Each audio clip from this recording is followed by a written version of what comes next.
Amado Padre Celestial, damos tantas gracias por tu presencia en medio de nuestro Señor. Tú eres tan bueno con nosotros. Te pedimos, Señor, que nos bendigas esta tarde, Señor, por medio de esta meditación de tu palabra, Señor. Que hables a través de mí con claridad, Señor, con contundencia y con el poder de tu Espíritu Santo. Señor, y que abras nuestro entendimiento, quites cualquier velo que pueda haber en nuestra vida, Señor, que esté impidiendo que tu palabra fluya y se siembre en nuestros corazones. Al contrario, Señor, queremos pedir que se siembre, que produzca el fruto que tú has deseado para nosotros, Señor.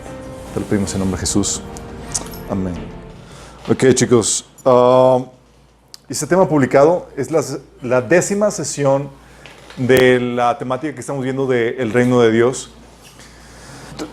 Vimos las primeras 6 sesiones. ¿Qué onda con el reino de Dios? ¿A qué se refiere la Biblia con el reino de Dios? ¿Cómo al inicio teníamos el reino de Dios? ¿Cómo se perdió el reino de Dios? ¿Cómo Dios no nos dejó sin esperanza, sino que nos prometió que el reino de Dios volvería? ¿Sí? Cómo el reino de Dios vino con Jesucristo de forma parcial y comenzó un periodo de amnistía que ha durado hasta el día de hoy, en donde se predica que el reino de Dios esté acercado, pero que se va a cumplir, va a establecerse en la tierra. Platicamos en la 5ª sesión qué onda con el regreso del reino, cómo viene a establecerse en la tierra, cómo va a ser una guerra contra los gobiernos de este mundo, contra los reinos de este mundo, y vamos a conquistar la tierra para Dios. Para luego pasamos a platicar acerca de las glorias del reino. ¿Se acuerdan? Las maravillas y cosas tan tremendas que Dios tiene preparado para todos nosotros. Y es wow, sí, vale la pena vivir y arriesgar todo lo que estamos viviendo. Pero en la sesión 7 platicamos acerca de cómo se perdió esa concepción del reino a lo largo del cristianismo. ¿Se acuerdan? Cómo en vez de tener una concepción, una mente que enseña la Biblia, que es Dios quiere hacer de la tierra una colonia del cielo, nos pasamos a una estrategia, una mentalidad de escape donde vámonos todos al cielo. Aquí ya se pudrió todo, sí. Y pasamos de tener una mentalidad de gobernar sobre la tierra a una mentalidad de vamos a estar como un coro celestial adorando a Dios por toda la eternidad allá en el cielo, sí. Y todas esas cuestiones que se empezaron a opacar y opañar el mensaje del reino de Dios y se perdió. Y se hizo la distinción entre la concepción religiosa, ¿sí? O la cuestión religiosa y el mundo secular. Empezamos a creer que solamente Dios sirve dentro de la iglesia, etcétera. Todas esas cuestiones. Y en la sesión 8 platicamos del dominio del reino, cómo el reino de Dios abarca todos los dominios de la tierra, todas las áreas de la actividad humana, y Dios gobierna sobre todo. Sí, ya hemos platicado eso. Y en la sesión 9 vimos cómo se establece el reino de Dios en cada una de estas áreas.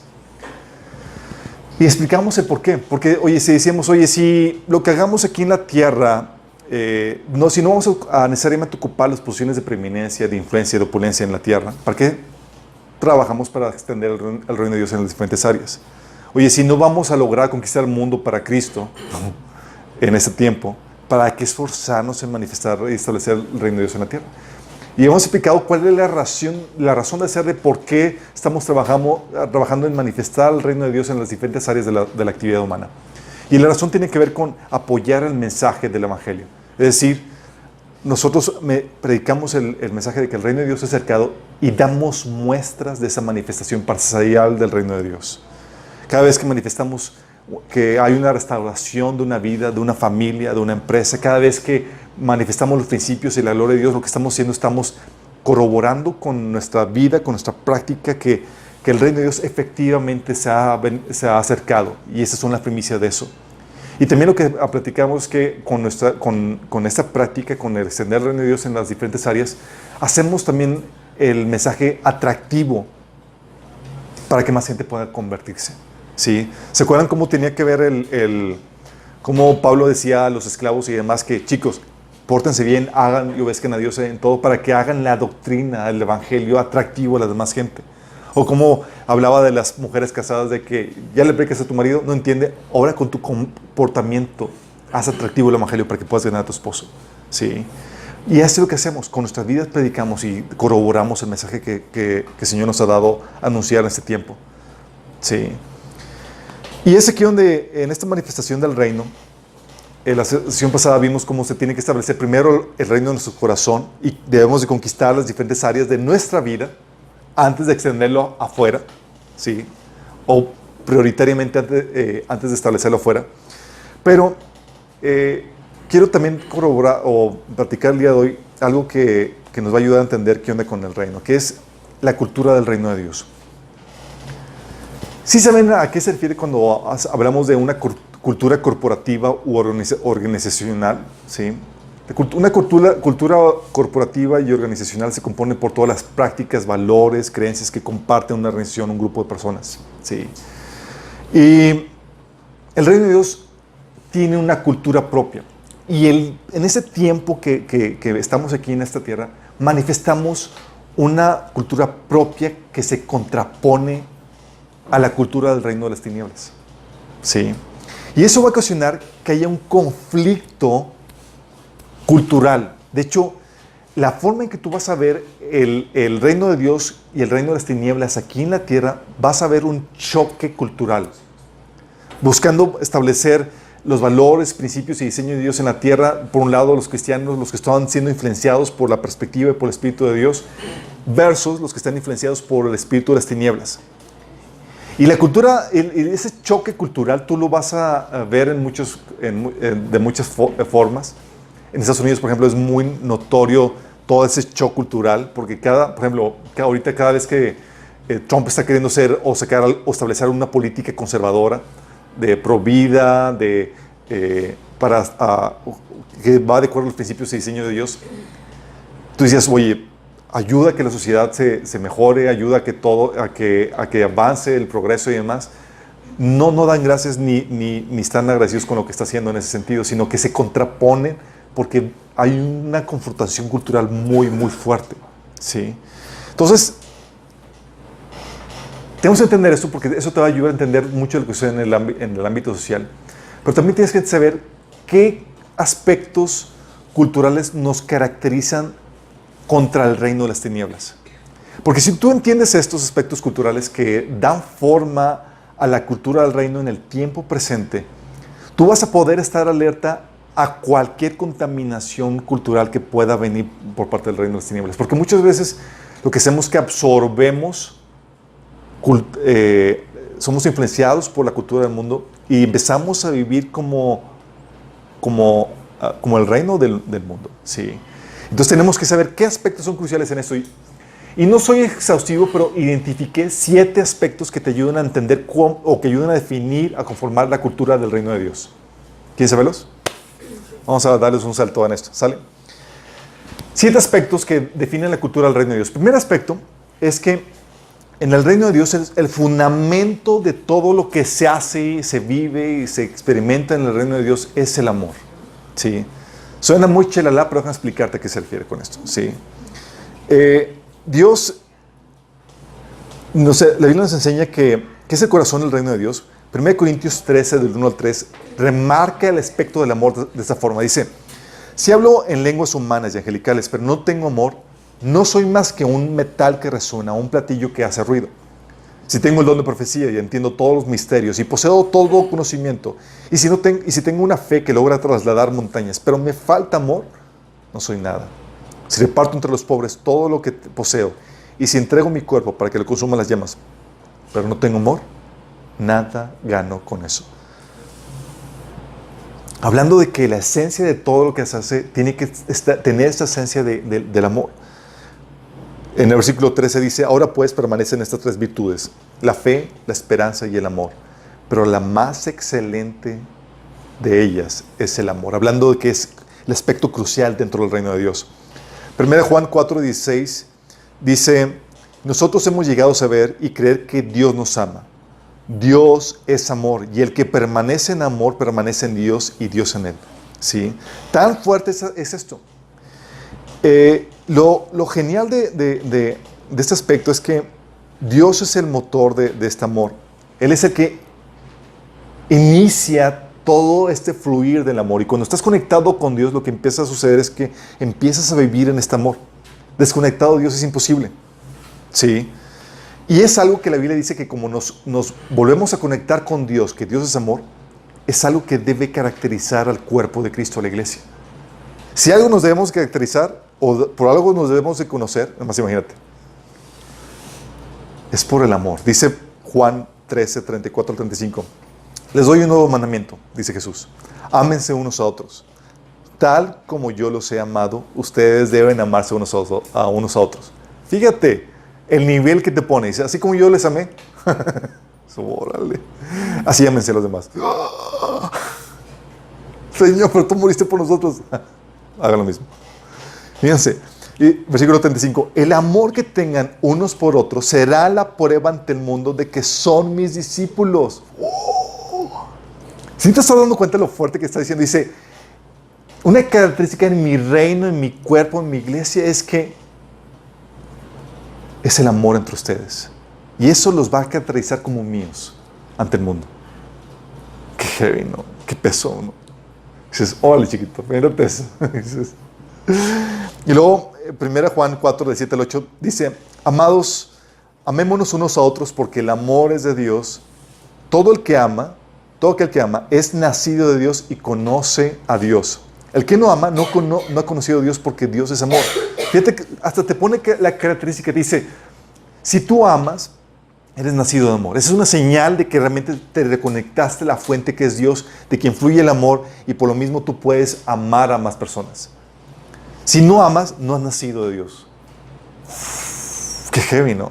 Si te das cuenta cómo la característica principal es esta, porque si estamos conectados a la fuente, que Dios es Dios y Dios es amor, debe fluir ese amor con nosotros. ¿Sí? Dios es el motor, la fuente. Por eso dice que nosotros amamos, no porque seamos muy buenos, dice 1 Juan 4, 19, nosotros le amamos a Él porque Él nos amó primero. Él es la fuente.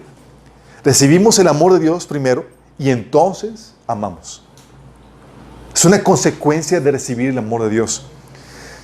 ¿Se acuerdan que habíamos platicado cuando tratamos el tema de sanidad emocional que el egoísmo es producto del vacío emocional de la persona? Y una persona empieza a moverse motivada por el amor cuando uno tiene esa plenitud, esa llenura, que es el amor de Dios en su corazón. Es decir, recibe el amor de Dios, tu copa está desbordando y te mueves no por tu vacío, no por tu egoísmo, sino por esa llenura, ese amor que tú has recibido de Dios. Y por lo mismo, radias eso a los demás.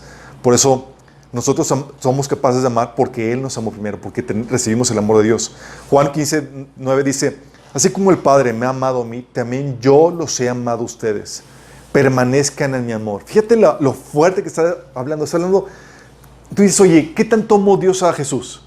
¿Te acuerdas las palabras de Dios el Padre, que este es mi hijo amado en quien tengo complacencia? Luego Jesús dice, así como mi Padre me ama, te amo a ti, porque creíste en mí. Luego se dice, nada más permanece en ese amor, ¿sí? No te emociones, diga, que te puedes desviar. Juan 17, 26 dice, yo les he dado a conocer quién eres y seguiré haciéndolo para que el amor con que me has amado esté en ellos y yo mismo esté con ellos. Wow, el mismo amor. Qué fuerte que te... O sea, por eso algo que oraba Pablo y pedía en Efesios era que pudiéramos entender la anchura, la longitud, la profundidad del amor de Dios para contigo. Porque cuando te cae el 20, que te cae la revelación de que Dios te ama con la misma magnitud que Dios amó a Jesús, es para conmocionarte. Te vuela la tapa de los sesos. Y este amor, chicos, se expresa en tres direcciones.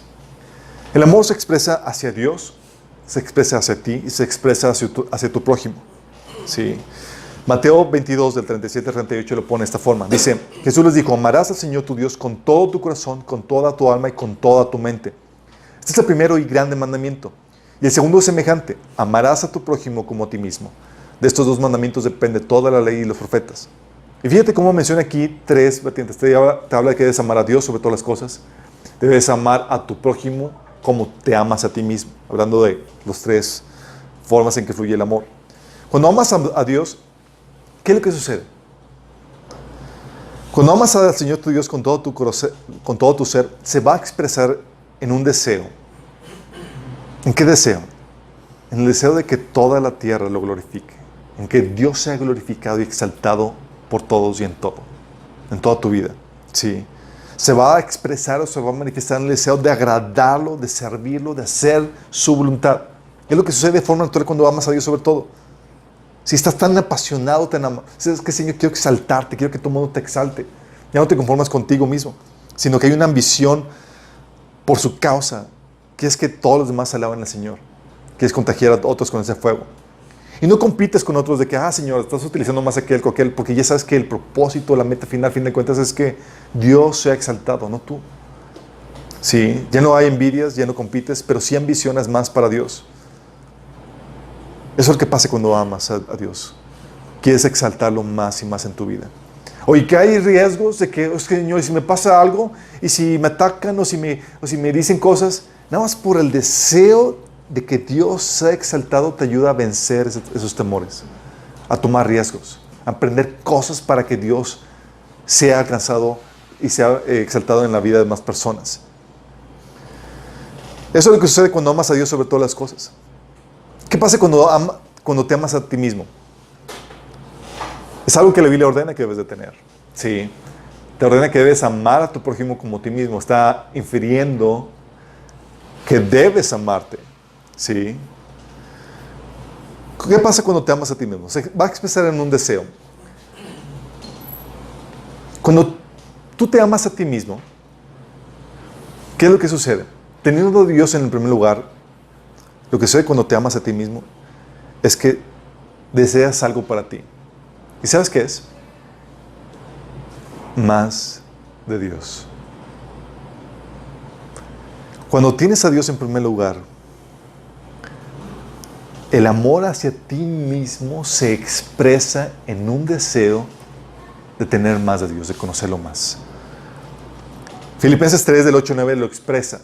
Este es un ejemplo de una persona que se amaba a sí mismo. Fíjate lo que dice.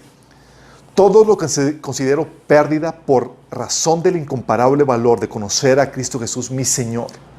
Por Él lo he perdido todo y lo tengo por estiércol a fin de ganar a Cristo y encontrarme unido a Él. ¿Por qué? Porque Él encontró lo más valioso en el universo. Que no son los estudios, ni los títulos, ni las reputaciones, ni una esposa, ni hijos. Estamos hablando de Dios mismo. Y Él decía que Él, por causa del amor que Él tenía por sí mismo, lo que más quería era más de Dios. Sí. Pero dice, considero todo pérdida por razón del incomparable valor de conocer a Cristo Jesús, mi Señor. Por Él lo he perdido todo y lo tengo por estiércol, a fin de ganar a Cristo y encontrarme unido a Él. Sí. Es lo que expresaba el salmista en el Salmo 73, 25. Dice, ¿a quién tengo yo en los cielos sino a ti? Y fuera de ti, nada deseo en la tierra. Este deseo natural de tener más de Dios, chicos, viene por consecuencia cuando tienes a Dios ocupando el primer lugar en tu vida. Si dices, oye, ¿qué es lo mejor que puedes desear para ti mismo? ¿Qué es lo más valioso? ¿Qué es lo más grandioso? ¿Hay algo más grande que Dios? ¿Algo más valioso que Dios? ¿Algo más maravilloso que este ser que adoramos? Nada. Entonces, si tú estás en el orden de Dios, si estás en este amor, donde amas a Dios sobre todo, lo que vas a querer para ti es más de Él. Sí. Por eso tienes el reclamo de Jesús a la iglesia en Efesios, que lo dice en Apocalipsis 2:4, que dice Jesús, sin embargo tengo contra ti que has abandonado tu primer amor. Ya no anhelaban a Dios. Ya no ocupaba el primer lugar, ya no era lo que más deseaban. Tenían mucho activismo, tenían mucha doctrina, pero su corazón se había desviado. Y eso es algo muy grave, porque si tu corazón se desvía de eso, con ello, eventualmente se va a desviar la doctrina y se va a desviar también la práctica. El amor es el corazón de esto. Entonces se expresa en el amor hacia ti mismo, se expresa en el deseo de tener más de Dios. Se expresa también, ¿sabes cómo? En el deseo de vivir. Si tú te amas a ti mismo, deseas vivir, deseas tu bienestar. Dice Efesios 5:29, nadie odia su propio cuerpo, sino que lo alimenta y lo cuida tal como Cristo lo hace por la iglesia. Fíjate, está diciendo, hay un amor propio que te ayuda o que te lleva a mantenerte con vida, a buscar tu bienestar en ese sentido. Juan 17:3 dice que esta es la vida eterna, que te conozcan a ti, el único Dios verdadero, y a Jesucristo, a quien tú has enviado. Por eso Jesús le ponía estas comparaciones y decía, ¿de qué te sirve ganar el mundo entero y si pierdes tu alma? ¿Sabes a qué apelaba Jesús? Apelaba al amor propio. Decía, ten un poquito de amor propio. O sea, ¿qué ganas con ganar eso? Y al final te pierdes a ti mismo por la eternidad. O sea, no te interesas, no te preocupas por tu alma. Está apelando al amor propio. ¿Sí? Y por eso decía Jesús, esta es la vida eterna. ¿Qué es la vida eterna? ¿Quieres vivir? ¿Tienes amor por ti mismo? Esta es que conozcan a Dios y a Jesucristo. ¿Sí? Y también se expresa no solamente en ese deseo por vivir, también se expresa en ese deseo por obtener la gloria de Dios. No de los hombres. Se expresa en este deseo de obtener lo mejor. ¿Y qué mejor que obtener la gloria de Dios? La gente trabaja por recompensas, títulos, bonos, posiciones. Pero ¿qué más grande que obtener la alabanza y la gloria de Dios? ¿Hay algo más grande que se te ocurra? Nada. Sí. En eso se expresa el amor propio. En el deseo de obtener lo mejor que hay, que se encuentra en Dios. Dice Romanos 2:29, una persona con un corazón transformado busca la aprobación de Dios y no de la gente. ¿Por qué? Porque ya sabe que es lo mejor, ya sabe que está en Dios. Romanos 2:7 dice que Dios dará vida eterna a los que siguen haciendo el bien, pues de esta manera demuestran que buscan la gloria y el honor y la inmortalidad que Dios ofrece. Fíjate, el amor propio te lleva a buscar, ¿sabes qué? Gloria, honra e inmortalidad. En Dios. Te lleva a buscar lo mejor para ti mismo. Si comparas todas las opciones y dices, pues, me conviene Dios. Por eso Dios apela a tu amor propio cuando dice, ¿de qué te sirve ganar todo eso? Sí, ¿de qué te sirve? Tente tantito amor. Vaya, vamos, ay, no, quiero algo temporal y cambiamos glorias eternas por baratijas presentes. Sí, tente tantito amor. Lo que el Señor te hable, te enseña. En ese amor que tienes para contigo mismo, la Biblia te enseña que debes amar a tu prójimo al mismo nivel que te amas a ti mismo. Sí. Obviamente, ese amor varía o se expresa de diferentes formas de acuerdo a las responsabilidades que Dios te da. Aunque Dios te dice que ames a tu prójimo como a ti mismo, tienes responsabilidades diferentes en el sentido de que Dios te va a ser responsable primero por tu familia antes que los de afuera. Aunque te dice que ames a todos por igual, pero tienes diferentes responsabilidades. ¿Y cómo se va a manifestar el amor al prójimo? Cuando te amas a ti mismo, amas al prójimo como a ti mismo, se va a manifestar en compasión. Va a surgir de forma natural. Esa compasión se manifiesta en el querer para otros que tengan lo bueno que tú estás experimentando, lo bueno que tienes. Oye, estás experimentando una relación con Dios, estás experimentando esa plenitud, esa llenura, lo que sucede, o tienes algo que los demás no tienen, se expresa en esa compasión. Mateo 9:36 dice, al ver las multitudes, tuvo compasión de ellas porque estaban agobiadas y desamparadas como ovejas sin pastor. La única manera para que Jesús haya podido tener esa compasión es porque Él no estaba ni agobiado ni desamparado. Si no era, me uno a la pity party con todos ustedes, chicos. Sí, ¿quién podrá descartarnos? Pero Él no estaba en esa situación. Sí, porque cuando tienes algo que los demás no tienen, surge esa compasión de forma natural cuando hay ese amor al prójimo como a ti mismo. Por eso dice en 1 Juan 3:17, si alguien que posee bienes materiales ve que su hermano está pasando necesidad y no tiene compasión de él, ¿cómo se puede decir que el amor de Dios habita en él? Órale. ¿Por qué? Porque ese amor se manifiesta en la capacidad de poder empatizar o de suplir la necesidad de otras personas con los recursos y con las cosas que tú tienes. Sí, porque la compasión se manifiesta en eso, en el deseo de que otros tengan lo bueno que tú estás teniendo. Y eso no solamente se expresa en el servicio, en el compasión, sino también en el servicio. ¿Ves que los demás necesitan algo? ¿O que necesitan ayuda o algo? ¿Qué haces? Te pones a atender, a suplir esas necesidades. Mateo 7:12 dice que hagas a los demás todo lo que quieres que te hagan a ti. Fíjate. ¿Qué quieres que te hagan a ti? No, pues quiero que me hagan muchas cosas. Pues ponte a chambear, mi chavo. ¿Qué te hace?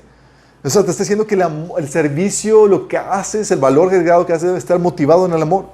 Dice, y esta es la esencia de todo lo que se enseña en la ley de los profetas. Dices, yo no le hago mal a nadie. Esa no es la problemática. ¿Sí? Eso es de la posición cómoda. Pues yo no le hago nada mal y estás comodito, sentadito, relajado, disfrutando. No.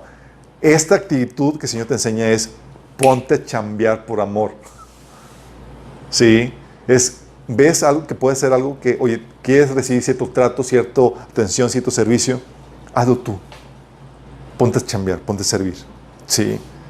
Entonces no se trata de que no haga un mal a nadie, sino se trata, estás haciendo el bien que tú deseas que te hagan a ti. Si no, no estás fluyendo en ese amor. El no hacer nada, el no hacer el malo a alguien es una posición cómoda que es igual, volvemos a lo mismo, egoísta. No hay esa proactividad. No solamente se manifiesta en ese servicio, también se manifiesta en un interés compartido. Porque cuando amas al prójimo, ya no te preocupas solamente por tus cosas, chicos. Andas de metichón. Déjame preocuparme también por ti. Y andas preocupado por los demás. Esto es lo que dice Filipenses 2:4. Cada uno debe velar no solo por sus propios intereses, sino también por los intereses de los demás. Órale. Pues algo normal, ¿no? Oye, estás diciendo, no solamente te debes de preocupar por tu propio bienestar, debes de preocuparte por el bienestar de los demás. No solamente debes de ver por tus intereses, sino también por los demás. Es parte del regreso. Ya no te ves tú solo, sino te ves como un miembro de un equipo, de un cuerpo, que es lo que el Señor quiere que tengas. O sea, ya no ves solamente por tu asunto, es ok, esto me va a beneficiar a mí, pero ¿y cómo va a beneficiar esto a la iglesia? ¿Cómo va a beneficiar esto a los demás? ¿Cómo puedo ayudar a los demás? Ya no consideras solamente a ti como factor a resolver, sino también a los demás. Y eso te ayuda bastante a encontrar muchas normativas de Dios. Hay muchas cosas que no deberías hacer, no por causa de ti, porque sepas que son buenas o malas, sino por testimonio de los demás. Y te limita eso, porque ya no ves tu propio interés, sino el de los demás. Sí. Y eso también te lleva a dejar de mostrar apatía al prójimo. Sí. Sí les pasaba que en los tiempos de los abuelos y demás, en donde había un niño en casa y las abuelas regañaban, aunque no fuera su hijo, lo regañaban y lo corregían y todo el mundo lo trataba como si fuera su hijo. Sí.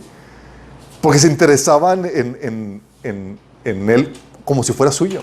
Sí. Y ni se enojaban ni se inmutaban. Ahorita de ti si alguien regaña y corrige a alguien que no corresponde. Ahorita se te enseña a déjalo, son asuntos, es su vida. Y no es así lo que la Biblia enseña. Si realmente amas a tu prójimo, te preocupas por ellos. Y no dejas que vayan por la vida descarriados o viviendo una vida como sea. De hecho, Jesús era odiado por ser entrometido. Decía, yo digo a la gente lo que está mal en su vida para que cambien. Y me odian. Sí. La vida así de que, pues dejo que las cosas cada quien haga lo suyo y que cada quien en su propia vida, es una actitud egoísta. Pero cuando amas a tu prójimo, te involucras. Tratas de llevar a la persona a que se corrija. No sé si vieron un post que puse en Facebook de un ateo que decía que no respetaba a los cristianos que no evangelizaban. No sé si lo llegaron a ver. Decía, yo no respeto a los cristianos que no evangelizan. Porque si un cristiano que realmente que tiene la salvación y que puede rescatar a una persona de la perdición eterna y no comparte, no lo respeto. Es como si vieras que un camión viene a atropellarme y no haces nada al respecto. O sea, ¿dónde está el amor? Eso decía un ateo. Eso decía un ateo, imagínate. Es real. Hay en Facebook, en mi Oye, qué tan centrado. o sea, pero fíjate, o sea, esos momentos de revelación que viene donde así tipo volando, donde la burra está hablando y en vez de entender la reprensión, se te pone a discutir con él y dice, ¿cómo puedes estar diciendo eso? Pero el punto es el corazón de eso. Y eso lo dijo porque este ateo se le acercó después de su show, se acercó a un cristiano, le dijo, quiero regalarte una Biblia. Y le conmovió. Y le compartió el evangelio. Y me regaló la Biblia, se acercó a mí, y mostró interés genuino en mí. Sí. Y es ese interés genuino en donde tienes que mostrar a los demás.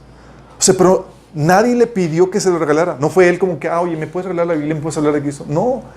Alguien con amor por el prójimo, como a sí mismo, dijo, ¿sabes qué? Déjame ayudarte. Déjame llevarte esto. No me lo estás pidiendo, pero yo sé que lo necesitas. Voy a entrometerme en tu vida, voy a hacer esto. Sí, voy a hablarte. O también se manifiesta, ¿sabes cómo? Se manifiesta con el trato honroso. El cómo tratas a las personas también se manifiesta el amor de Dios. Por ejemplo, dice Filipenses 2:3, no hagan nada por egoísmo o vanidad, más bien con humildad consideren a los demás como superiores a ustedes mismos. ¿Cómo está tu trato con los demás? ¿Tratas a los demás como si fueran superiores a ti mismo? ¡Qué heavy! ¿No? Está hablando de esa reverencia, ese respeto por el prójimo, de tratar a los demás. Y eso es por mostrar un ejemplo. Cuando amas a tu prójimo a ti mismo, se manifiesta de muchas otras formas. Se manifiesta con la compasión, con el perdón, con el cubrir las faltas, con el ser paciente. ¿Sí? ¿Por qué? Porque buscas tratar a los demás como quieres que te traten a ti mismo. Platicaba en la mañana con una hermana, decía que la forma, la razón por la que damos y mostramos compasión y perdón a los demás es porque lo queremos para nosotros. Sí, porque estamos conscientes de que vamos a fallar y fallamos. O alguien de aquí no, dices, no, pues sí, yo he fallado. Ok, estamos conscientes de eso y decimos, quiero que me traten a mí como, quiero tratar a otros como me tratan a mí. Entonces, si esa es la regla, eres misericordioso, eres paciente con los demás porque quieres que hagan lo mismo para contigo. Sí. Y ese es donde empieza a manifestarse el verdadero amor. No se trata de la versión humanista de que no hagas a otros, simplemente no hagas mal a nadie. No, es haz lo que quieres que te hagan a ti. Sí. Y eso se manifiesta en todos los frutos. ¿Y sabes qué engloba todo esto? El amor a Dios, el amor al prójimo y el amor a ti mismo. Lo engloba la manifestación del reino de Dios, chicos. El reino es la perfecta manifestación de este amor, del orden de Dios, donde no hay injusticia, donde no hay pecado, donde no hay dolor, donde no hay llanto, donde se cubren las faltas, donde hay perdón, donde hay misericordia. ¿Sí? Por eso dice la Biblia que eventualmente cuando se manifiesta el reino de Dios a la perfección, ya no va a haber lágrima en los ojos, ni habrá muerte, ni habrá llanto, ni clamor, ni dolor, porque las primeras cosas habrán pasado. Apocalipsis 21:4 habla acerca de eso. Por eso la mejor forma de manifestar el reino de Dios, chicos, o de hecho la forma por excelencia para manifestar el amor, que eso es después del milenio. sí. Aún ahora manifestamos de forma parcial el reino de Dios, pero y la plena manifestación va a ser después del milenio, así es. Pero por eso la forma en que uno manifiesta el amor de Dios es manifestando el reino de Dios aquí ahorita. Aunque sea de forma parcial e imperfecta, la forma en que se manifieste este amor en la tierra es estableciendo el reino de Dios en la tierra. Sí. Queremos que esa esencia del amor de Dios gobierne con todo. Porque si todos fuéramos gobernados por este amor, no dañaríamos al prójimo, no habría injusticia, no habría maldad, no habría nada de eso. Es el corazón del reino. Sí.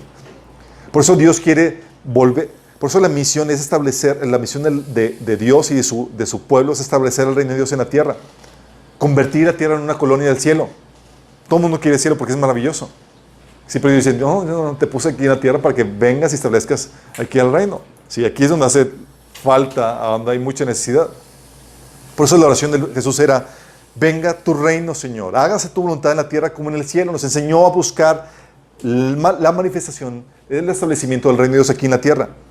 Y se va a cumplir plenamente en la segunda venida. Apocalipsis 11:15 dice, el reino del mundo ha pasado a ser de nuestro Señor y de su Cristo, y Él reinará por los siglos de los siglos. ¿Sí? La visión, por eso, es que se establece el reino para que los atributos de Dios, su gloria, llenen toda la tierra. Como dice la Biblia en Habacuc 2:14, dice, porque así como las aguas cubren los mares, así también será llena la tierra del conocimiento de la gloria de Dios. ¿Sí? Todas las naciones van a rendirse a Él y van a vivir alineados a Él. Dice Salmo 86:9, todas las naciones que has creado vendrán, Señor, y ante ti se postrarán y glorificarán tu nombre. Sí, porque estarán dentro de esta orden de Dios donde glorificarán, donde amarán a Dios sobre todas las cosas. Y en esta conquista del reino de la tierra para Dios, del establecimiento del reino de Dios aquí en la tierra, lo que hemos estado platicando es que esa conquista es gradual, ¿se acuerdan? Y vamos en ese proceso gradual de establecimiento. Ahorita estamos en el tiempo de gracia. En el tiempo de gracia hay una manifestación parcial e imperfecta del reino de Dios. Una manifestación parcial e imperfecta que nos permite anunciar este tiempo de amnistía. Sí. Cuando venga la segunda venida, el día del Señor, va a ser la conquista, la destrucción de todos los opositores al reino de Dios. El reino milenial se va a ver la manifestación gloriosa del gobierno de los hijos de Dios en la tierra. Y en la nueva Jerusalén, en la nueva tierra, vamos a ver la consumación con la perfección absoluta, donde Dios el Padre vivirá de nueva cuenta con los seres humanos. En esta fase en la que estamos, en este tiempo de gracia, la manifestación parcial del reino de Dios nos permite anunciar este tiempo de amnistía. Y es en esta manifestación parcial, en este establecimiento parcial del reino de Dios, es la forma en que cumplimos el amor a Dios, al prójimo y a nosotros mismos. Es la forma en que se cumple. ¿Por qué? Si amas al prójimo, vas a buscar que venga y experimente lo mismo que tú estás experimentando. Vas a querer que el reino de Dios venga y se establezca en esa persona y que experimente lo que tú has probado en Dios. ¿O no? Sí. Y ese es el establecimiento en cada persona por medio del evangelismo y el discipulado, por eso compartimos. Pero también, por amor al prójimo y a Dios, buscas que el reino de Dios se establezca en cada área de la actividad humana para el beneficio del prójimo, para la gloria de Dios y para la proclamación del evangelio. Y es ahí donde nos podemos chambear en las áreas en las cuales Dios nos ha llamado y lo hacemos con excelencia, con toda integridad, de acuerdo a los principios de Dios, para que nuestro prójimo sea beneficiado, Dios sea exaltado y puedan ellos estar receptibles a escuchar el evangelio con nuestro testimonio. Si vamos viendo cómo se manifiesta y cómo expresamos el amor de Dios en nuestros esfuerzos por manifestar, sí, de forma imperfecta, pero manifestar todavía el reino de Dios aquí en la tierra. Entonces el amor es el corazón, es el punto principal. Pero otra cosa que caracteriza al reino de Dios es el respeto y la reverencia por la palabra de Dios. Fíjate, el respeto y la reverencia. La cultura del reino de Dios se manifiesta en eso. Porque en el reino, chicos, su palabra es la ley. La norma de vida es lo que regula el reino de Dios. Sí, es un fundamento del reino que contiene la voluntad del rey para todas las áreas de la vida. Es la constitución. Dice la Biblia que su cuerpo, su iglesia, es edificado sobre los fundamentos de los apóstoles y profetas, siendo la principal piedra del ángulo Jesucristo mismo. Y cuando habla aquí de los apóstoles y profetas, está hablando de los apóstoles, está hablando de las enseñanzas en el Nuevo Testamento, y los profetas está hablando de las enseñanzas del Antiguo Testamento. Es decir, te está diciendo, está fundamentada en la Biblia, Antiguo y Nuevo Testamento. ¿Sí? Es la palabra de Dios la que regula y la que da forma a su reino. Es en ella la que nos da los valores y los diseños para cómo debe ser la familia, cómo deben ser las relaciones laborales, para cada área de actividad del ser humano. Su palabra es la que lo regula. Sí. La Biblia es, por lo mismo, la constitución del reino. En ella se enlistan tus derechos y obligaciones, chicos. Oye, ¿cuáles son mis derechos? Vienen en la Biblia, ¿sí sabías? Y por ignorancia, chicos, muchos líderes de la iglesia han saboteado sus derechos. Y no porque por malosos, también por ignorantes ellos. Pero tú también, por ignorantes, dejas que te los sobrepasen. Sí, Gálatas 2, del 4 al 5, fíjate lo que dice. Hablando Pablo, dice, el problema es que algunos fariseos, hermanos, que se habían infiltrado entre nosotros para coartar la libertad que tenemos en Cristo Jesús a fin de esclavizarnos. Pues empezaron a imponer mandamientos y doctrinas del hombre que no estaban en la Constitución, en la palabra. Dice, ni por un momento accedimos a someternos a ellos, pues queríamos que se perseverara entre ustedes la integridad del Evangelio. Llegan y te quitan la libertad por medio de doctrinas. Y la Biblia enseña en 1 Timoteo que vendrían doctrinas de demonios a finales de los últimos tiempos, que te prohibirían cosas que Dios te permitió que disfrutaras, entre ellas el matrimonio y algunos alimentos. Pero ¿qué es lo que hace el enemigo? Te quita tus derechos, te limita, te restringe por tu ignorancia. Cuando la Biblia te dice que la palabra es tu constitución, te dice a qué tienes derecho y qué no. Pues dice, ¿quién te dio autoridad? Mira. ¿Por qué haces eso? ¿O con qué autoridad me exhortas? ¿Quién te puso a ti para decir esto? Aquí la Biblia dice que exhortados unos a otros. Sí. Oye, ¿con qué autoridad estás sirviendo o comenzaste ese ministerio? La Biblia me dice que tengo libertad para servir a mi prójimo con amor. Tus derechos establecidos en la palabra. Es también la norma de fe de todo dogma. Gálatas 1 del 8 al 9 dice que si aún alguno de nosotros o un ángel del cielo les predica un evangelio distinto del que les hemos predicado, que caiga bajo maldición. Hablando que si te enseñan algo diferente a lo que viene establecido en la Biblia, sea maldito. Así de fuerte. Como ya lo he dicho antes, ahora lo repito, si alguien les anda predicando un evangelio distinto del que recibieron, que caiga bajo maldición. Así de fuerte es esto. Porque es la norma de fe y de conducta para todos los que están dentro del reino de Dios. Por eso, cuando hablamos de que la norma de conducta es lo que te lleva a vivir en santidad versus el desenfreno que el mundo promueve. Juan 17:17 dice, Jesús, hazlos santos en tu verdad. Enséñales tu palabra, la cual es verdad. ¿Por qué? ¿Qué pasa? Dice la Biblia, ¿con qué limpiar al joven su camino? Sino con guardar la palabra. Es lo que te ayuda a mantener. Tenemos un estándar, una ley de vida, que es la palabra de Dios. Y nuestro honor y nuestra reverencia es lo que nos lleva a vivir de acuerdo a ese estándar. Y es de gran estima, chicos. Tan estima que dice la Biblia que es tan sólida la palabra que está por encima o es más firme que los cielos y la tierra. Dice Mateo 5, del 17 al 19, no piensen que he venido a anular la ley de los profetas. No he venido a anularlos, sino a darles cumplimiento. Les aseguro que mientras que existe el cielo y la tierra, ni una letra, ni una tilde de la ley desaparecerán hasta que todo se haya cumplido. Todos los que inflijan uno solo de sus mandamientos, por pequeño que sea, y enseña a otros a hacer lo mismo, será considerado el más pequeño en el reino de los cielos. Pero el que practique y enseñe será considerado grande en el reino de los cielos. En otro pasaje dice que el cielo y la tierra pasarán, pero mi palabra no pasará. Imagínate lo que estamos hablando de esto. Que es más firme la palabra de Dios. Por eso dice en Salmo 119:89, tu palabra, Señor, es eterna, está firme en los cielos. Sí. Y habla de la devoción que en teoría tiene el cuerpo de Cristo por la palabra. Dice, cuánto me deleito en tus mandatos, cuánto los amo. Honro y amo tus mandatos, en tus decretos medito. Salmo 119:47 al 48. El otro pasaje dice, tus leyes son maravillosas, con razón las obedezco. La enseñanza de tu palabra da luz, de modo que hasta los simples pueden entender. Abro la boca y jadeo anhelando tus mandamientos. Salmo 119 del 129 al 131. Dice, oh, cuánto amo tus enseñanzas, pienso en ellas todo el día. Tus mandamientos me hacen más sabio que mis enemigos, pues me guían constantemente. Versículo 19 al 98. Salmo 119 es todo un poema y todo un salmo que exalta la palabra de Dios. Por eso, dice en ahí mismo que el tener un desprecio por la palabra de Dios caracteriza a los malos. Sí. Dice el versículo 53 dice, me pongo furioso con los perversos porque rechazan tus enseñanzas.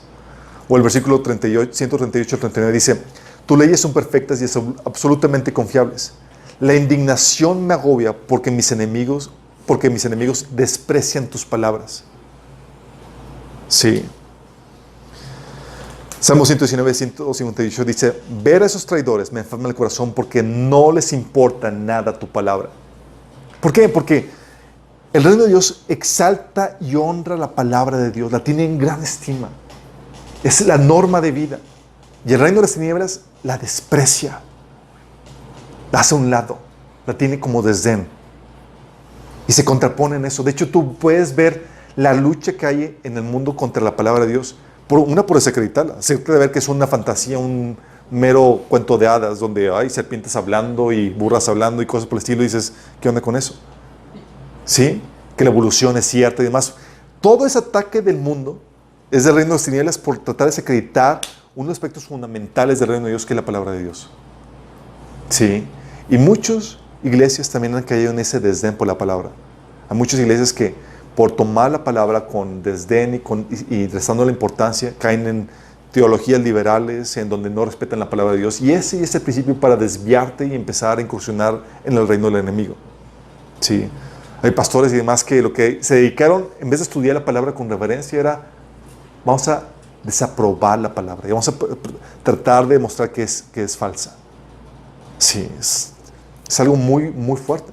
Pero el reino de Dios se caracteriza, y los miembros del reino, por el honor y la reverencia que tenemos a la palabra. La ponemos en el punto más alto de nuestra jerarquía. Buscamos conocerla y aprender de ella. Sí, porque marca y determina los valores y las prioridades. Entonces tenemos el amor,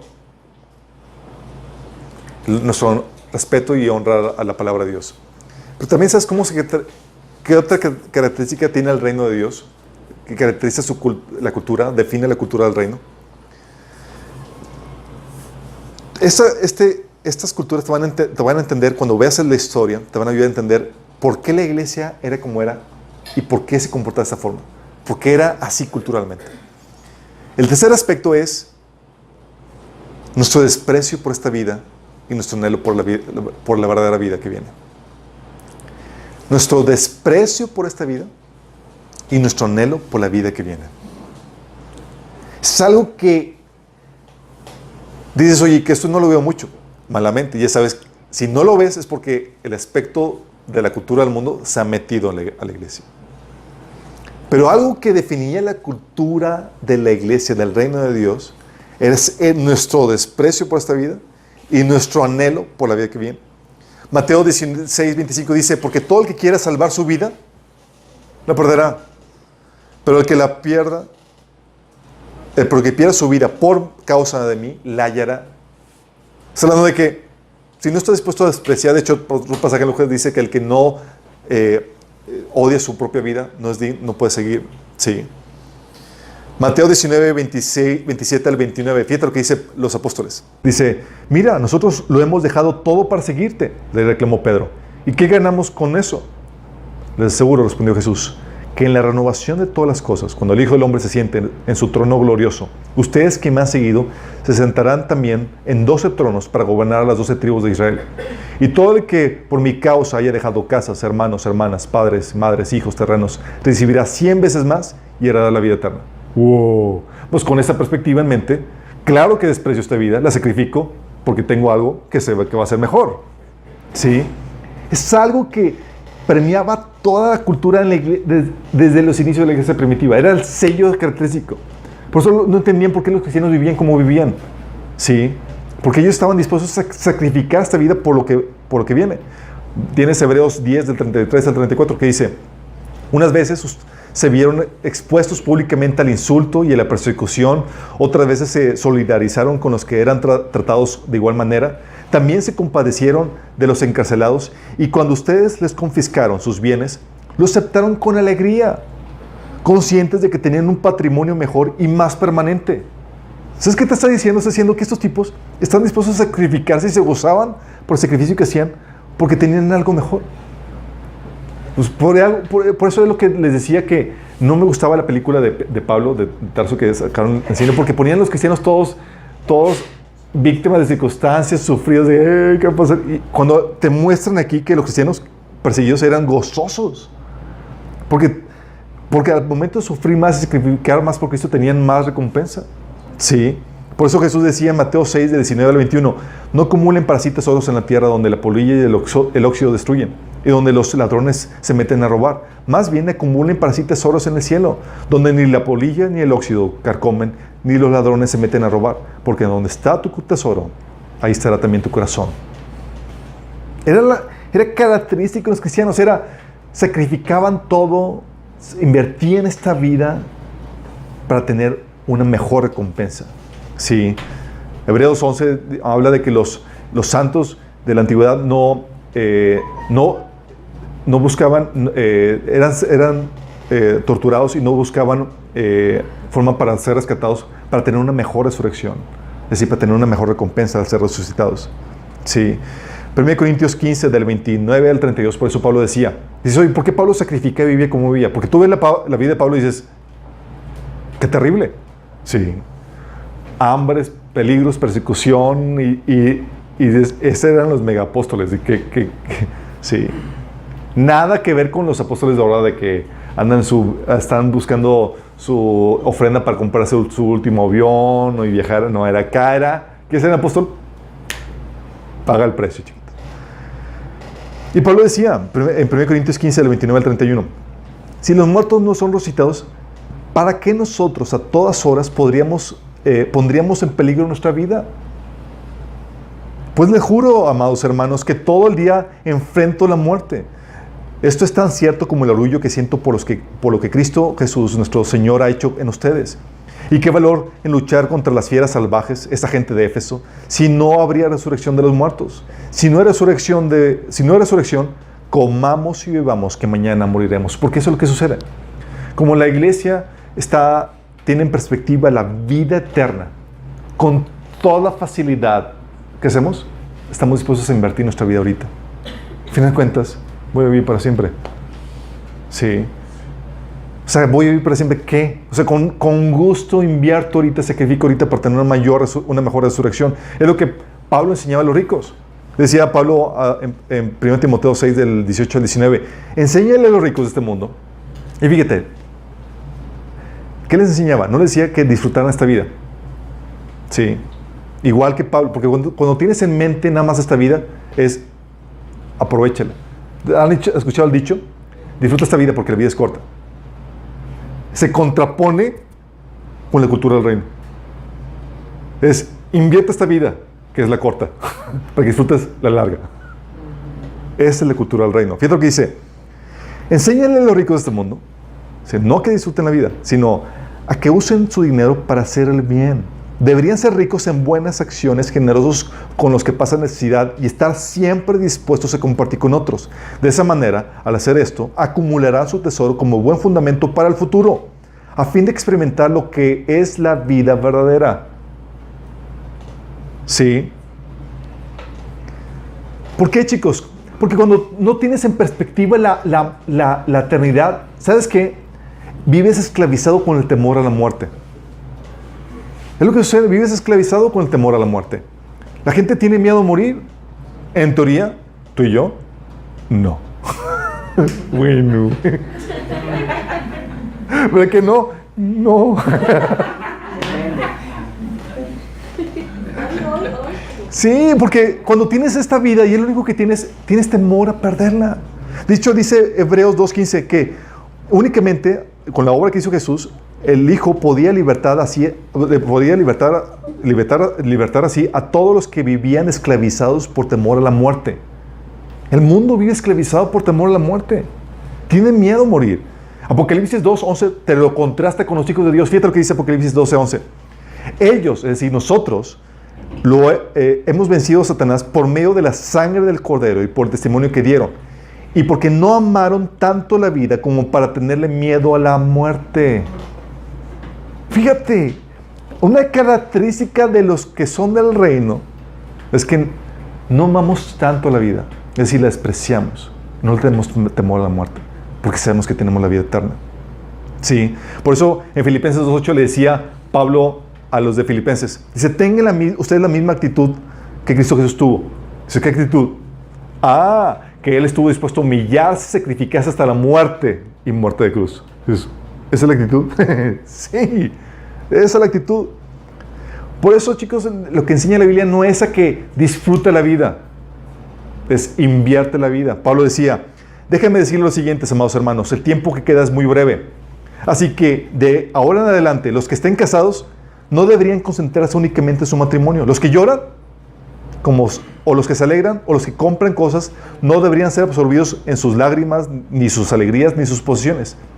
Los que usan las cosas de este mundo no deberían apegarse a ellas, pues este mundo, tal como lo conocemos, pronto desaparecerá. Hablando de lo efímero que es esta vida, mejor inviértela. Cuando ves este aspecto cultural que define el reino, este aspecto que define la cultura del reino, tú volteas a ver la historia de los cristianos y dices, ¿por qué se comportaban así? ¿Por qué estaban dispuestos a dar todo y sacrificarse, ir allá, padecer tribulación, peligro de muerte, enfermedades, sacrificar riquezas y demás?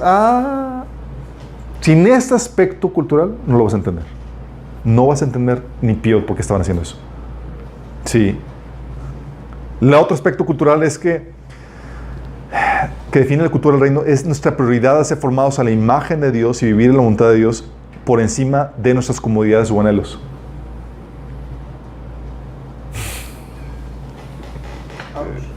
Ouch. Un aspecto que define la cultura del reino es nuestra prioridad a ser hechos a la imagen de Dios y a vivir su voluntad por encima de nuestra comodidad y nuestros anhelos.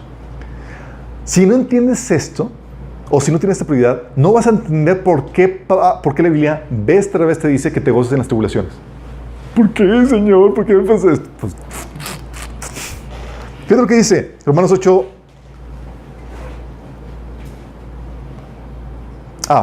Te menciona Romanos 8:29, que es el propósito. Dice, porque a los que antes conoció también predestinó para que fuesen hechos conforme a la imagen de su Hijo. Cuando tienes en mente el propósito de Dios y cuál es la meta de Dios en tu vida, sabes que fuiste hecho para ser hecho de la imagen de Dios, de Cristo. Y Romanos 5, del 13-4 dice, también nos alegramos al enfrentar riquezas, comodidades, promociones, bendiciones. ¿Dice eso? No. Que nos alegramos, ¿qué? Al enfrentar, ¿qué? Pruebas y dificultades, porque sabemos que nos ayudan a desarrollar resistencia. La resistencia desarrolla firmeza de carácter, y el carácter fortalece nuestra esperanza segura de salvación. Es decir, te lleva a la imagen de Cristo. Santiago 1, del 2-4 te menciona, te dice lo mismo. Dice, hermanos míos, considérense muy dichosos cuando tengan que enfrentarse en diversas pruebas, pues ya saben que las pruebas de su fe produce constancia, y la constancia lleva a feliz término la obra para que sean perfectos e íntegros sin que les falte nada.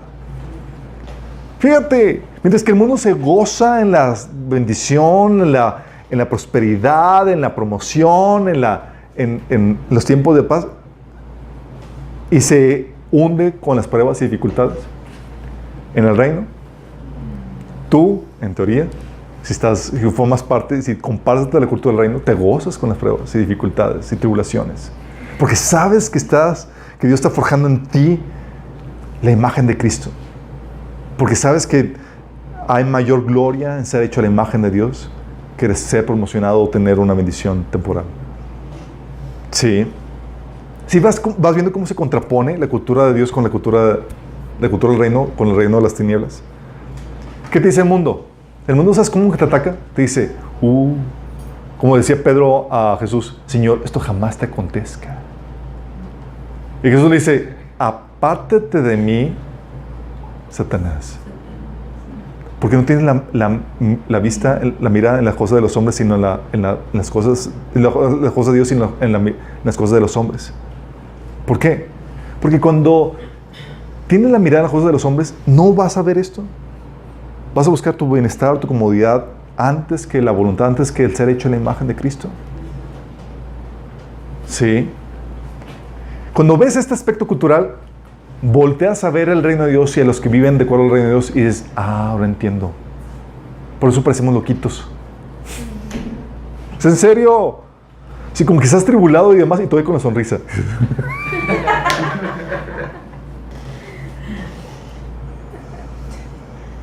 Sí. Otro aspecto que afecta a la cultura del reino.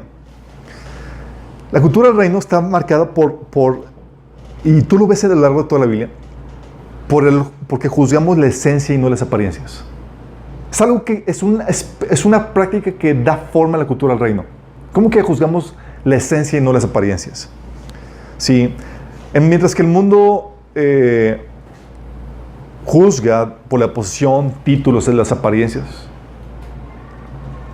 la verdadera grandeza, de acuerdo a Dios, está en el corazón y en el carácter que uno tiene conformado a Cristo. Fíjate lo que dice 2 Corintios 5:16. Dice, así que, amados, hemos dejado de evaluar a otros desde el punto de vista humano.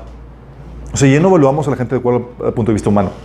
O sea, ya no usamos criterios meramente humanos. En un tiempo pensábamos que de Cristo solo desde un punto de vista humano. ¿Qué tan diferente lo conocemos ahora? Esto significa que todo lo que pertenece a Cristo se ha convertido en una nueva persona. La vida antigua ha pasado, una nueva vida ha comenzado.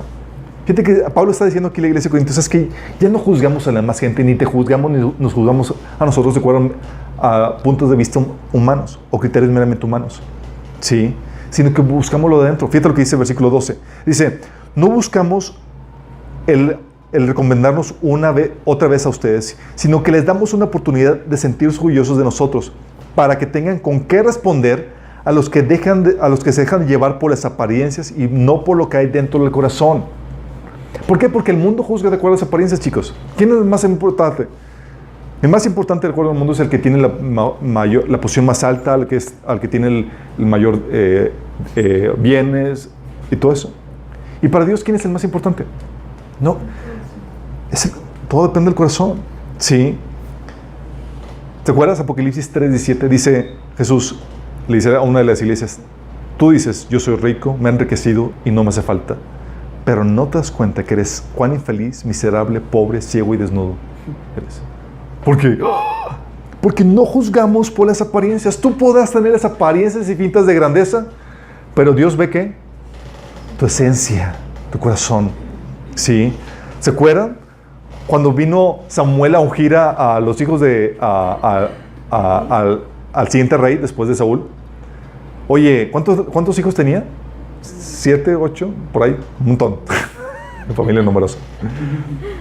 Pasa uno, pasa otro, y todos aquí fortachones y toda la cosa. Y dice, de hecho, dice, capítulo 16, versículo 6, dice: cuando llegaron, Samuel se fijó en Eliab y pensó, porque lo vio así, grandote, buen mozo y toda la cosa, y pensó: sin duda, este es el ungido del Señor. Y el Señor le dice, sonó la chicharra. Dice, pero el Señor le dijo a Samuel: no te dejes impresionar por su apariencia, ni por su estatura, pues yo lo he rechazado. La gente se fija en las apariencias, pero yo me he fijado en el corazón. ¡Qué grueso! La gente te desprecia por lo que tienes, por eso, pero Señor, ¿qué? Y eso se supone que en teoría la cultura del reino, a la cual formamos parte, es que vemos la esencia, chicos. Sí. Por eso dice 1 Corintios 1, del 26 al 29, hermanos, consideren su propio llamamiento. No muchos de ustedes eran sabios, según criterios meramente humanos, sino muchos ni son muchos los poderosos, ni muchos los de noble cuna. Pero Dios escogió lo insensato del mundo para avergonzar a los sabios, escogió lo débil del mundo para avergonzar a los poderosos. También escogió Dios lo más bajo y lo despreciado, y lo que no es nada, para anular lo que es, a fin de que en su presencia nadie pueda jactarse. ¡Qué fuerte de Dios esto! Me choca. ¿Por qué? Porque, chicos, estamos hablando que la iglesia va a ser, estamos hablando de las personas que van a gobernar el mundo. Y Dios nos escogió a los magnates, a los ricos, a los preparados, a los sabios, a los de este mundo. Escogió a gente de lo peorcito, entre ellos tú. Y yo también. Gracias por eso. ¿Por qué? O sea, nada más quiero que te pongas a pensar. A veces llegan aquí y tocan la puerta drogadictos ofreciéndome un burrito. Sí. Y la gente los ve con mero criterio humano. Sí. Y Dios dice, Él va a gobernar conmigo. Y Él es más grande que muchos de todo el mundo. De hecho, dice, ¿te acuerdan de Juan el Bautista, que era el más grande de todo el Antiguo Testamento? Dice, Él, el que te está vendiendo el burrito, es más grande que Juan el Bautista. Sí. Porque Él rendió su corazón a mí, me ama. Y en eso está la grandeza. Él decidió creer mi testimonio. Y en eso está la grandeza. Los que venden, para los que no sepan, los que venden los burritos están hablando del ministerio de Cristo. Clamor del barrio. Cristo vive, o clamor del barrio. Pero si ves a lo que me refiero, chicos. O sea, tú ves personas por las cuales las personas no daban ni un solo 5 por ellas. Es drogadicto, personas adictas al alcohol, personas que, oye, con matrimonios rotos, personas que no, losers de este mundo. Que así éramos. Y dice Dios, ¿sabes qué? Tú vas a ser de los grandes en esta tierra. ¿Por qué? Porque yo no me fijo en las apariencias. El mundo te rechaza por las apariencias, pero yo veo el corazón. Y tu grandeza radica en que me amaste, me creíste. Qué fuerte, ¿no? Por eso dice Dios, no juzgamos de acuerdo a las apariencias. Por eso tenemos al prójimo con respeto, porque no sabes con quién te estás sentando. Sí. ¿Sí ves lo que, sí estamos entendiendo eso? Por eso, dice la Biblia en 1 Corintios 2, en 1 Corintios 2, del 7 al 8, que por eso el mundo, los gobernantes del mundo crucificaron a Jesús, porque no sabían realmente quién estaban crucificando, porque juzgaron de acuerdo a las apariencias. Sí.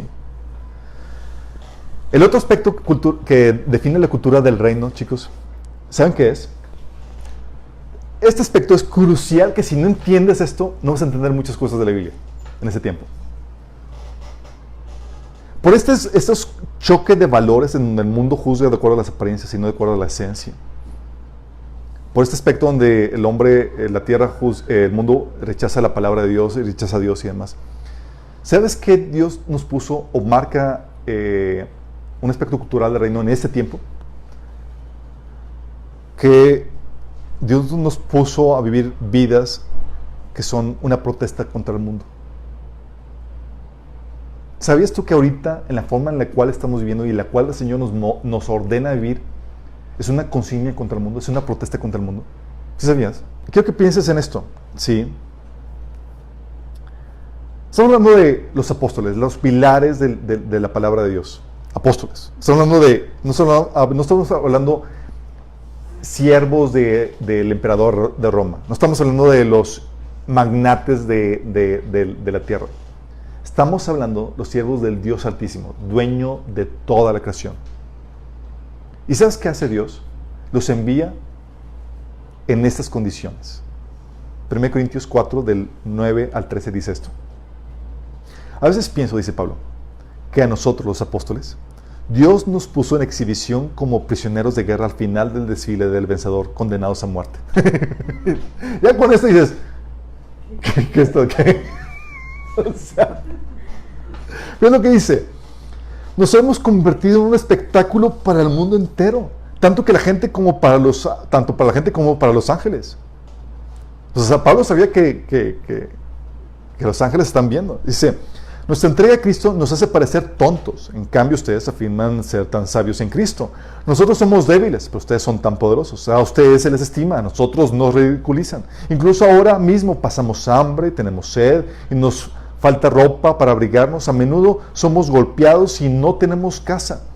Nos cansamos de trabajando con nuestras manos para ganarnos la vida. Bendecimos a los que nos maldicen. Somos pacientes con los que nos maltratan. Respondemos con gentileza cuando nos dicen cosas malas de nosotros. Aún así, se nos trata como la basura del mundo, como el desperdicio de todos, hasta este preciso momento. ¿Cuál era la lógica, chicos? ¿Por qué Dios mandaría a los apóstoles, sus siervos, los hijos de... No estamos hablando de cualquier personaje, estamos hablando del Altísimo, viviendo en esas condiciones y sufriendo estas problemáticas? ¿Por qué?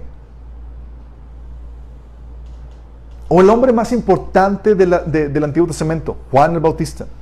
¿Se acuerdan? Dice Jesús, ninguno de los hombres nacidos de mujer hasta el día de hoy es más importante que Juan el Bautista. Entonces Juan el Bautista, wow. Entonces esta es la persona más importante, más que César, más que Abraham, más que Moisés, más que todos ellos. Y Dios manda a este personaje mal vestido y mal comido. ¿Sí te acuerdas cómo lo mandó vestido? Ok, Señor, entonces voy a ser el hombre más grande hasta el día de hoy. ¡Genial! ¿Y qué privilegios tiene? Ahí te va tu ropita de camello. Y de comer, dieta de saltamontes. Con chiles. Imagínate, dices, ¿qué rollo con esto? ¡Oh, Jesús! El ser más,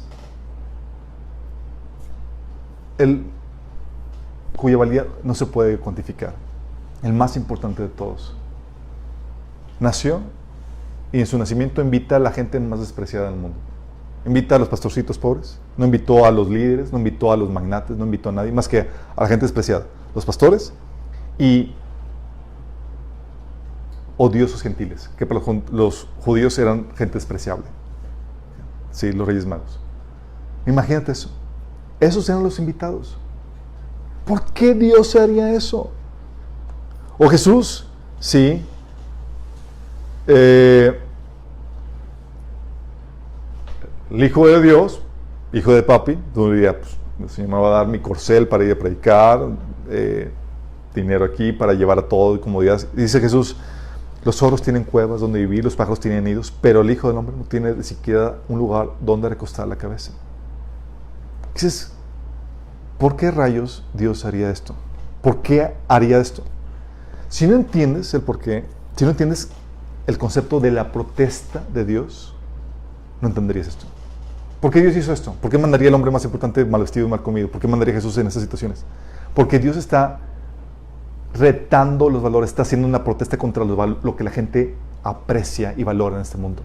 Y dices, tú valoras la posición, tú valoras el título, todo eso, tú valoras las posesiones, y para eso es importante. ¿Qué crees? en son de protesta, vamos a ir en contra de esos valores. Y las personas más importantes del reino van a ir desprovistas, mal vestidas y sin la posición y sin el título de reconocimiento que se ofrece. Imagínate. Por eso, entiendes que en Pedro, entiendes este pasaje, dice, hablando de las mujeres, que la belleza de ustedes no sea la externa. ¿Por qué? ¿Está mal la belleza? No, estamos en tiempo de protesta, chicos. Dice, que la belleza de ustedes no sea la externa, que consiste en adornos tales como peinados ostentosos, joyas de oro y vestidos lujosos. Que su belleza sea más bien la incorruptible, la que procede de lo íntimo del corazón y consiste en un espíritu suave y apacible. Esta sí que tiene mucho valor delante de Dios. Así se adornaban en tiempos antiguos las santas mujeres que esperaban en Dios, cada una sumisa a su esposo. Y esto lo reitera en Timoteo. Dice, en cuanto a las mujeres, quiero que ellas se vistan decorosamente, con modestia y recato, sin peinados ostentosos, ni oro, ni perlas, ni vestidos costosos. Que se adornen más bien con buenas obras, como corresponde a mujeres que profesan servir a Dios. ¿Por qué? ¿Están mal los adornos, chicos? ¿Están mal las joyas? No. De hecho, cuando el Señor venga, nos va a vestir con las mejores ropas, las más espléndidas y con joyas y demás. De hecho, hay varios pasajes en los Salmos y demás de habla de cómo van a ser nuestras vestimentas llenas de joyas y de hermosura y demás. Entonces, ¿por qué Dios hace esto ahorita? Porque en este mundo tienes la problemática de que juzgan de acuerdo a las apariencias. Cuando lo que valoran es la belleza externa, lo superficial. Y Dios dice, ustedes y nosotros como somos reino, estamos en contra de esa superficialidad. Y estamos en son de protesta. Por eso nos vestimos moderadamente y sin cuestiones ostentosas ni nada de eso. Estamos en plan de protesta. Porque seamos y queremos transmitir al mundo, eso no es lo importante. Eso no es lo importante. Sí. Lo que el mundo valora, eso no es. Por eso tienes que Dios manda eso. Y por eso Jesús amenazaba y decía a la gente, ay de ti cuando la gente hable bien de ti y todo eso. Porque nosotros vamos a la esencia. ¿Sí me estoy explicando, chicos? ¿Sí? ¿Sí? ¿Entiendo? Y el último punto que define, que es el séptimo punto que define la cultura del reino, es el proceso de mejora continua que ya hemos platicado. Algo que caracteriza a la gente, así como las empresas que, oye, hay las empresas que tienen la política de mejora continua, que están buscando cómo mejorar. Bueno, es algo que caracteriza al reino de Dios. Tú y yo estamos metidos en un proceso, chicos, donde no hay lugar para estancamiento. Aquí o avanzas o retrocedes, pero no hay estancamiento, chicos. Sí, sorry. No hay. Si te estancaste, no te estancaste. Estás retrocediendo.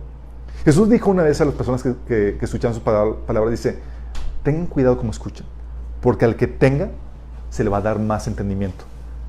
Y al que no escuche, aún lo que tiene, se le va a quitar. Es decir, si no me expongo continuamente a la palabra de Dios, no quedo estancado, se me va quitando. O avanzas o retrocedes. Y la Biblia nos enseña que estamos en ese proceso de mejora continua. 2 Corintios 3:18 dice, así que todos nosotros, a quienes nos ha sido quitado el velo, podamos ver y reflejar la gloria del Señor.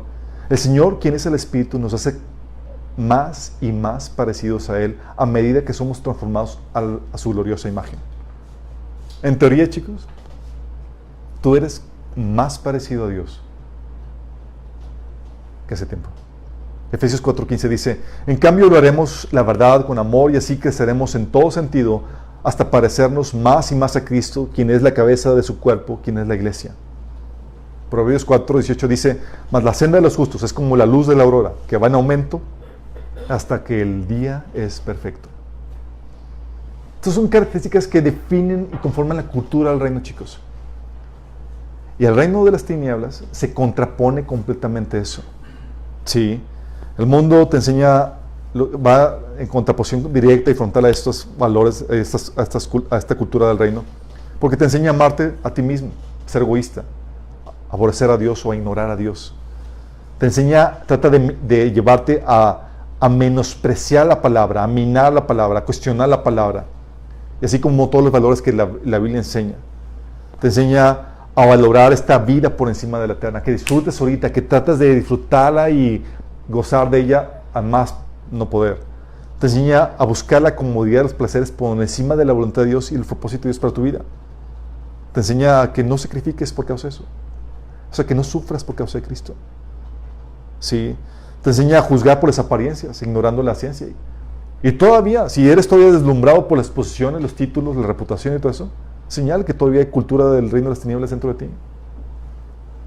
También te enseña a perseguir lo que el mundo aprecia y valorar lo que el mundo valora, a seguir el flow en vez de protestar esa y ser una contracultura, ser la sal. Sí.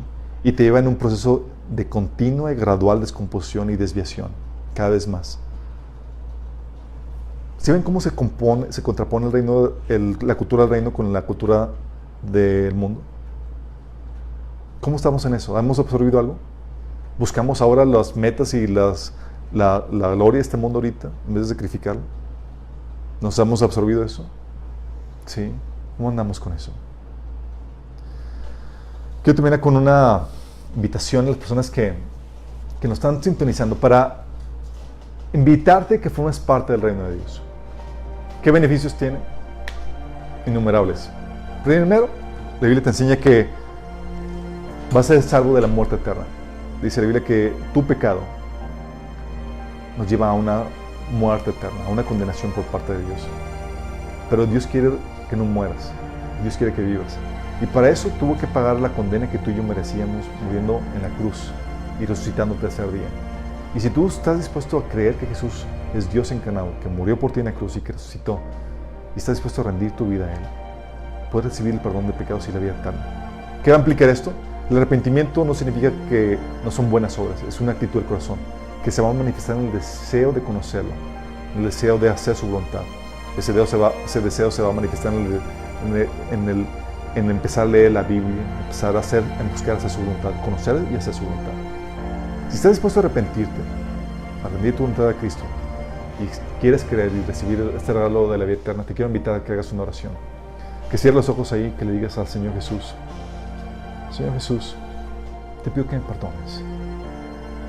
Te pido que me limpies de toda mi maldad. Yo creo que moriste por mí en la cruz y que resucitaste para la perdón de mis pecados.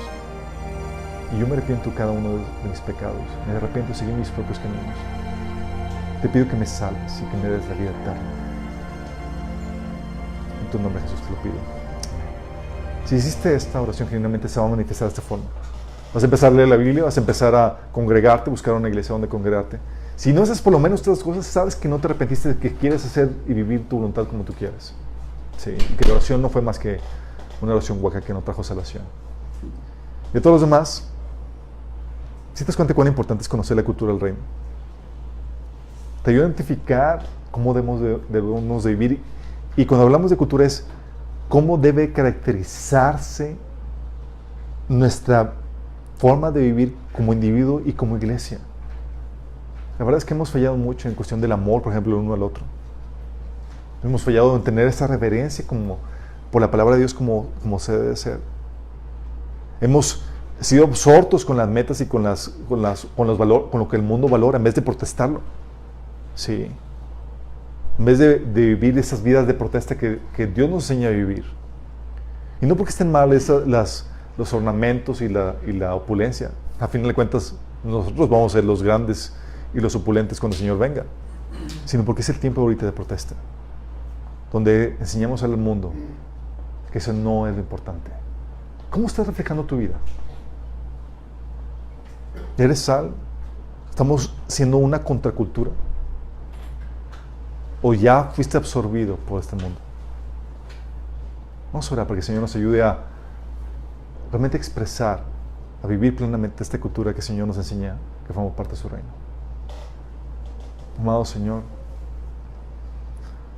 reconocemos que hemos fallado, Señor, y que no hemos vivido, Señor, de acuerdo a tus valores, a la cultura del reino, Señor.